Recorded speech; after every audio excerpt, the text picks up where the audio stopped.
Welcome to The Secrets of Success. By following the proven techniques of the guests who appear on this series, you'll learn that even successful people run into detours and failures, and how you can apply their success techniques to change your life. You're now listening to the most unique show on radio, the show dedicated to making you a success. Steve Chou wants you to question everything you've ever been told about entrepreneurship. Today, he'll tell us why. Steve, thanks for being with us today. Happy to be here, Bill. Steve, you've written a book, The Family First Entrepreneur. Why do you're in effect right there in the title, entrepreneur. Why do you want us to question everything? I would think that would be a disgruntled entrepreneur, and you're amazingly successful, as we'll find out as we go through the show. Well, I really wrote this book because I felt like all the entrepreneurship advice out there didn't really apply to me. And if you look around, most of the entrepreneurship advice is given out by single guys with no kids, no family whatsoever, and they can spend all their time working on their businesses. But I have a family. I got 2 kids. I actually want to see them. I actually want to see my wife. So, my priority is a lot different, and that's why I wrote the book. Targeting people whose main priority isn't necessarily to start the next billion-dollar company or so. But what you'll find is most people, when they start a business, they're just looking for freedom. Make enough money to do whatever they want. And honestly, that's very, very true. Anybody I've talked to, they either get involved in these, multi-level marketing programs. And why? Because then they can go to the soccer game at 4 o'clock, or in theory, it's going to give them more time. I don't know if it works out that way, but usually that's one of the reasons that they at least have a greater control over their time than the traditional job. Can you tell our audience, because I think you have such a fascinating story, can you give us a little bit of the backstory of what your business is and how it came about? And again, starting it for something like $600, right? Yeah. So I actually have 2 businesses, but one started first, which is the one that you're referring to, which is bumblebeelinens.com, which sells handkerchiefs online. It's really random how we came up with this business. My wife, when we first got married, she knew she was going to cry, not at the prospect of spending the rest of her life with me, but just because she cries whenever she's happy. And we spent all this money on photography, lots of money. And she didn't want to be seen in the photos drying her tears with the ratty tissue. So we looked all over the place for handkerchiefs, couldn't find any except for this factory in China where we had to buy a couple hundred of them. And so we ended up getting a couple hundred. We used a handful of them and then sold the rest on eBay. And they sold like hotcakes. Fast forward 3 years, when my wife became pregnant with our first child, she came up to me and said, "Hey, I want to quit." And we live in the Silicon Valley, which is very expensive. You pretty much need 2 incomes to get a good house in a good school district. So we looked for different businesses that we could start. And then we remembered the handkerchiefs, got back in touch with that vendor. And that's how our business was born. And it cost $630 because we spent, I don't even remember the exact breakdown, but it was like $200 for a computer, some money for a digital camera. And it was like $200 for our first inventory order. It's just so unbelievable. It's what should be a movie of the week or a reality show or something. But I think that's fantastic and a great tribute to you. And just so our audience knows, you, if I'm correct, you are an engineer and very successful. And I think if I took the quote from your book, the best part of your day was when the day ended. Yes. Actually, I was an electrical engineer, and I actually liked my job. It was my wife who hated her job. And to be straight up with you, I liked my job so much that I stayed there for as long as I could before it didn't make sense anymore, really.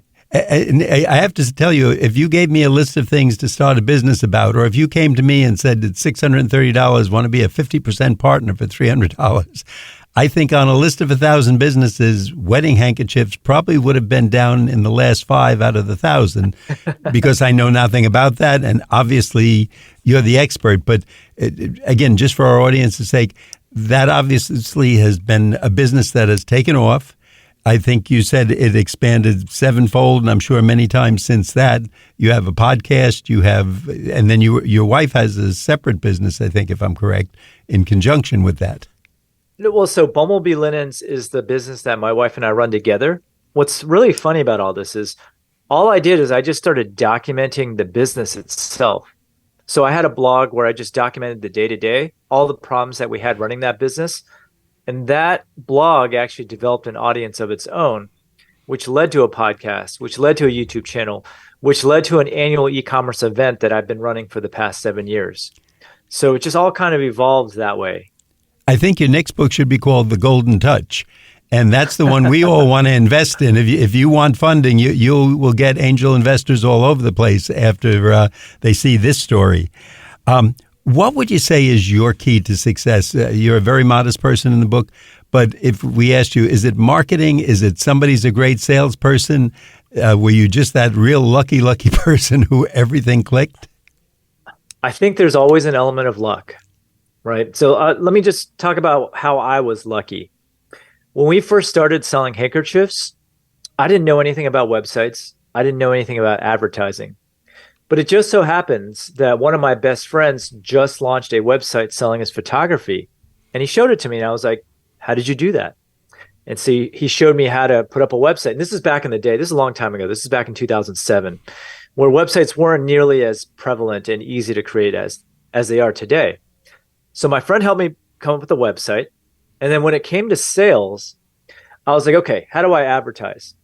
It just so happened that my brother-in-law worked for Google and was in the AdWords group. So he was like, hey, why don't you give AdWords a try? I was like, great. I gave AdWords a try. It instantly started converting.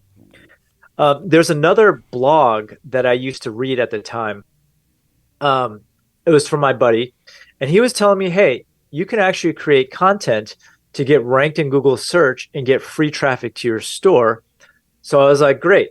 I started creating content that would attract would-be brides, and they found this content on Google and decided to purchase from our store. So, I credit a lot of the luck aspects based on just people I knew who were willing to just teach me, how to do various different skills.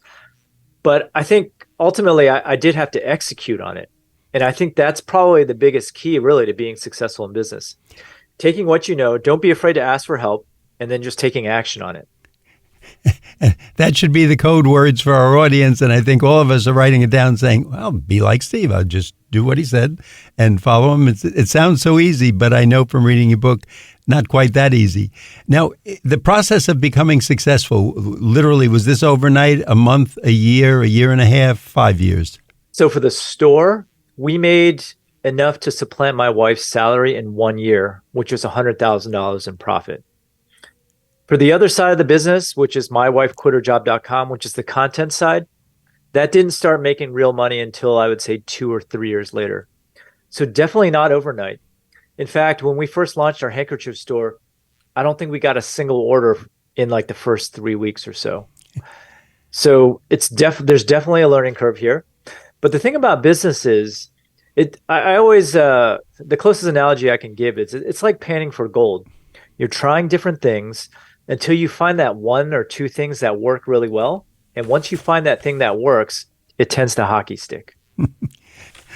I like that panning for gold because I think that is probably the best analogy we like to think of. And then, of course, when you hit the jackpot, the gold, it's like the winning lotto ticket. At what point, now at first I guess it's fun, right? We got an order, we got 2 orders, we got 10 orders. This is fun, we got extra money and a free vacation, a night out for dinner or whatever choices, maybe something for the kids. But at some point it's like, wow, this is really a business. I'm tired and I've got to get 10 orders out by tomorrow morning. At what point did it start interfering with your family life?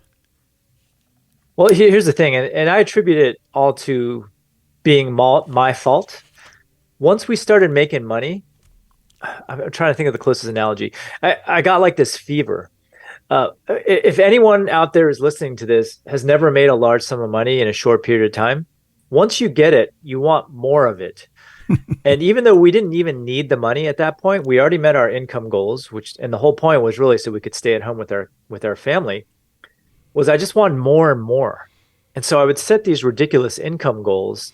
And we didn't really have the infrastructure to fulfill the orders for those income goals. And, we might hit the goal, celebrate for a day, and then the next time I would just raise it like another 50%. And it got to this point where we were literally burning ourselves out running this business, even though, we had already met our income goals. Basically, we lost track of why we started the business in the first place. Steve, before we go further, I'd like to let our audience know if you're just tuning in, you're listening to The Secrets of Success on the voice of Nassau Community College, 90.3 WHPC. I'm your host, Bill Horan. Our guest today is Steve Chou, C-H-O-U. His book is The Family First Entrepreneur. And Steve, could you tell us, is there a website where we could learn more? Yes, if you want to learn more, go to mywifequitherjob.com. I just wanted you to repeat that because I think our audience is saying, wait, did I hear that correctly? Say it one more time. Correct. Yeah, the website is mywifequitherjob.com. Okay, that's certainly easy enough to remember, but I think gets a smile out of all of us. What do you mean by the entrepreneur trap? What is that? I think the entrepreneurship trap is when you figure out you want to start a business and then you lose track of why you started in the first place. The trap is you're thinking to yourself, hey, if I just put in my dues and sacrifice my life in the short term, I can reap the gains in the long term. And what ends up happening is there's all these entrepreneurs that I know that work 80, 100-hour weeks for the dream of retiring early, but then that time never comes. And my philosophy for entrepreneurship has always been, hey, you can actually enjoy your life along the journey, not burn yourself out, and still make money. Sure, you're not going to be that $100 billion company or, $100 million company. As I mentioned earlier, most people just want to start a business so they can do whatever they want, right? And in order to do that, if that is your goal, then you can do that without killing yourself. I think we see people who are titled entrepreneur on TV and in articles, and of course we see them at a happy moment around the pool, vacationing on a boat, sitting with a new car or a giant house or something. Oh, we want to be like that. Look at him, her, the athlete. But you really seem to have it all together. You realized that you can go flying out there over the cliff, and then all of a sudden you look down and you lost the most important things, if it's, in your case, your family, your wife, your children, and, of course, then leading to burnout and other problems. At what point, now you're starting up, you're going the first couple of years, at what point did you sit down and say, wait, we have to get this balance? It's fun to keep racing for the next orders, but it's going to be too much. It was actually my wife who sat me down. And I want to say it was at the 6-year mark. We had just gotten on the Today Show and, a huge flood of orders. Every time the show got syndicated, we get another flood of orders. And my wife came up to me and she said, hey, Steve, I don't want to do this anymore. This isn't fun at all. We make way more than we can possibly spend. What is the point? And I remember that day very distinctly because I had been pushing for more revenue, and she was right. We were working really hard. We weren't. Here's the thing: we had plenty of time with our kids, but I remember specific times when my mind wasn't there. We were hanging out with the kids, but my mind was thinking about other things. And I think the most egregious example of this was when we were at Disneyland. I was on the Dumbo ride, and my wife snapped a picture of me on my phone sending out a business email. And she showed me that picture. And I was like, okay, this has gone too far. We completely forgot why we started this business in the first place. And that's when we knew that we needed to cut back and make some changes. I really admire, and I've said it, I think, a couple of times already in the show, but how level-headed you and your wife are, and that you both kind of play off one another and recognize it's sometimes it's tough to say the other one is right. And it's good to pull. And when you're saying pulling back in a business, that's almost the mortal sin territory. Like, what? You're pulling back when you could be doing more orders. But I think you mentioned in the book, maybe the revenue was up, but the profits and the enjoyment of it, which in the end is taking all the, if you want to call it, the excitement and the fun, which is what you got into it originally for. And I think, in fact, I wrote down a quote, is the business running you or are you running the business? And for a while there, the business started running you, I guess. I mean, here's the thing. You mentioned seeing on the media people on a yacht sipping Mai Tais or sipping Mai Tais on the beach. What I don't like about the media and Instagram or social media is that you don't really see the behind the scenes. I belong to several entrepreneurship groups where we help each other with our businesses. And what you don't see behind the scenes is there's a lot of sacrifice going on that's not talked about. I run my own podcast called My Wife Quit Her Job, and I had a billionaire on once. You would think that he's super happy, super successful, but he actually lost his wife and his kids during that time because he was working too hard. That's why he got a divorce. And I asked him what his biggest regret was. And he told me, hey, I lost my family creating this business. And I would give it all back if we could be one cohesive unit once again. And I guess that's the kind of statement we're not going to see on People magazine or the daily news feed or something, because the entrepreneur has to look cool and happy, and he or she has to exude success, so to speak, because they have stockholders, they have partners, they have investors, etc.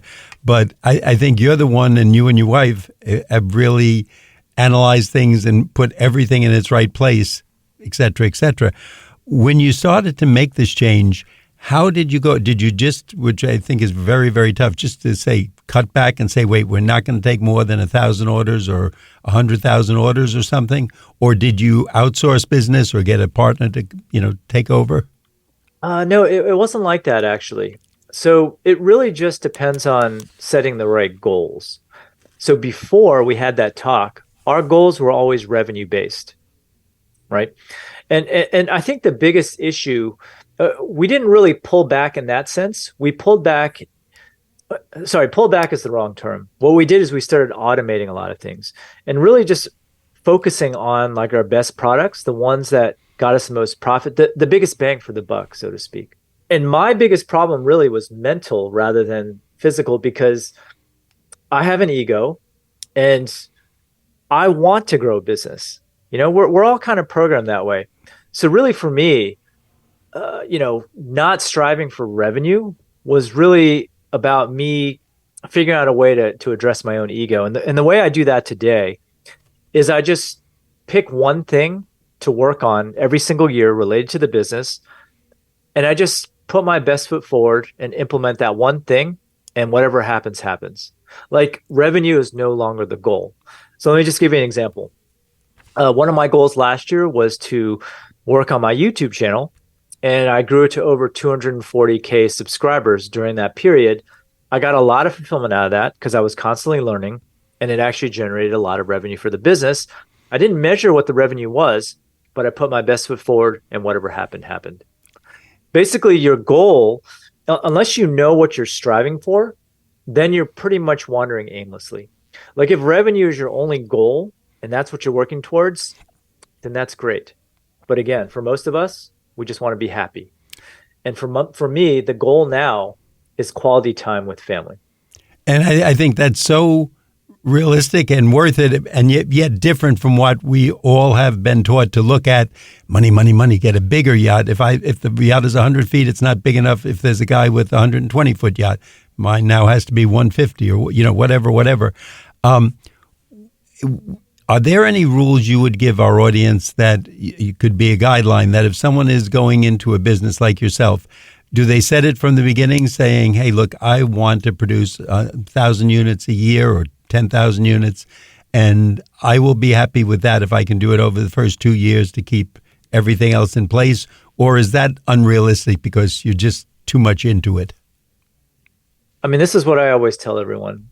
Figure out how much you want to make. Maybe multiply that by 2, and then pay yourself that first, or that's your goal for your business. And if you ever exceed that number, just pay yourself that amount of money first, and the rest is gravy. You have to know what your income goals are in order to not get carried away.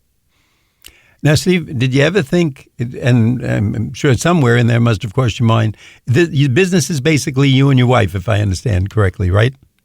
We do have some employees that run the e-commerce arm. Okay. Yeah. But in terms of, it's not separate investors and you don't sell shares of stock. Correct. That's correct. Yes. Did you ever think, gee, if I put this out either for stock share or to competent business people or maybe younger business people, if they invested 10 million, I'm up 10 million right away, and they could take over 20% of the business. Was that ever a consideration or some variation of that? That was never a consideration. I have just some unorthodox philosophies in general.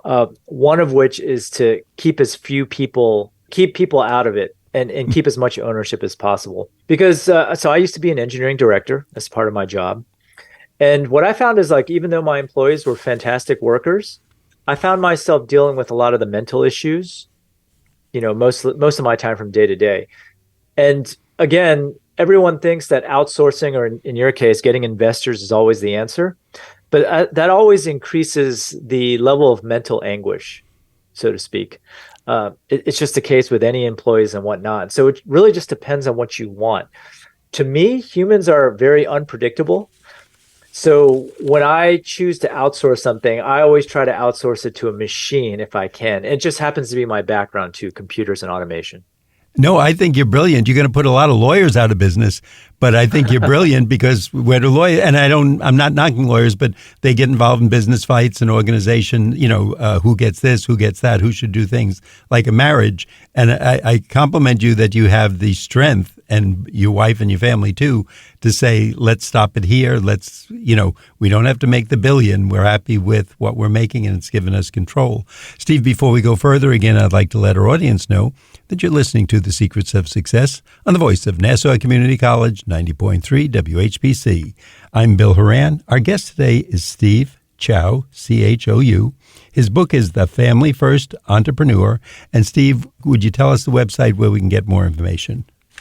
Yes, the website is over at mywifequitherjob.com. I love that. I'm laughing every time you say it. You say in your book, and this seems, again, to go against the business rules, but maybe you're the contrarian, but you're successful and it's working. You say, chase curiosity, not passion. Now, I think across the board, the book said, do what you love. You'll never work a day in your life. Follow your passion. Isn't that, curiosity is nice, but it killed the cat, as we keep hearing. So isn't that going against the most age-old business rules? Here's the best analogy about passion. The reason why I always advise people don't pursue their passion is because passion fades. And the best analogy I can think of is when you first meet someone of the opposite sex and you get along really great, there's a lot of passion there. But over time, that passion fades. And it happens all the time. Whereas when you pick someone who's steady, I mean, this analogy actually breaks down after a while. But when you pick something steady that you're knowledgeable about, and it's just something that you do day to day, those are the types of businesses that are the easiest ones to monetize. Because when you're passionate about something, as soon as that passion fades, you might not want to do it anymore. Whereas if it's part of your skill set and you're doing it day to day, just makes things a lot more steadfast and built to last. When you give talks on this, and such as interviews about your book, etc., I'm just wondering the kind of comments you get, both from the general public like myself and the interviewer, and then from other entrepreneurs who say, I wish you told me this 20 years ago before my fifth divorce or something like that. What kind of comments do you and your wife get? I mean, I always get mixed comments, right? Because some people really do believe in pursuing their passion. And for some people, that works, right? But just in my experience, I teach a class of 5,000 students in a course that teaches people how to sell online. And what I've seen just from my own students is that the people who are super passionate about something, their passions change like 6 months later, or they change like 3 months later. Whereas the people who produce products or sell products where they have inherent knowledge or some sort of advantage in selling that product, they tend to do a lot better. Now, you have a class of 5,000, so it's not obviously a class in a room at a college, et cetera, if I'm correct. It's probably over the internet.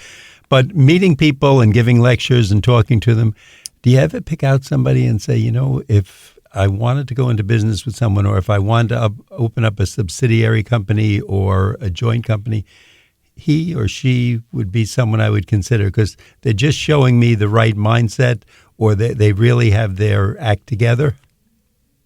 You know what's funny about that question, Bill, is I often do one-on-one consults when someone signs up, and I can tell within the first 5 or 10 minutes whether that person's going to be successful. And the way I can tell is just based on the way they answer questions, how inquisitive they are, and how much thought they've actually given to the class before we even talk.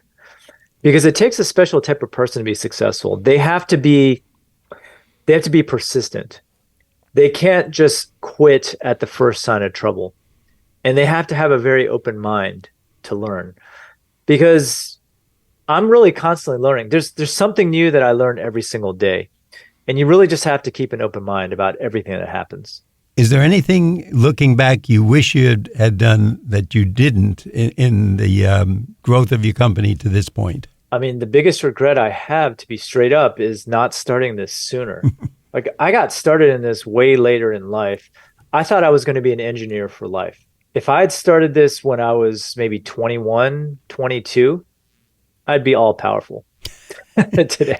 I think you are already. But now, of the people you meet, are there, and this is kind of a little different perspective on the previous question, do you see people and you say, they should get into this business? Or maybe in the other way, you know what, they would be better off being an engineer or an accountant. And not, I don't mean that in a negative way. It's just that entrepreneurship isn't for them, but maybe you see Steve sub 2 or Steve sub 3 and say, that's the person who could really take off and do a good job if they wanted to open up 2 restaurants or something. Do you see that in people and convey that to them?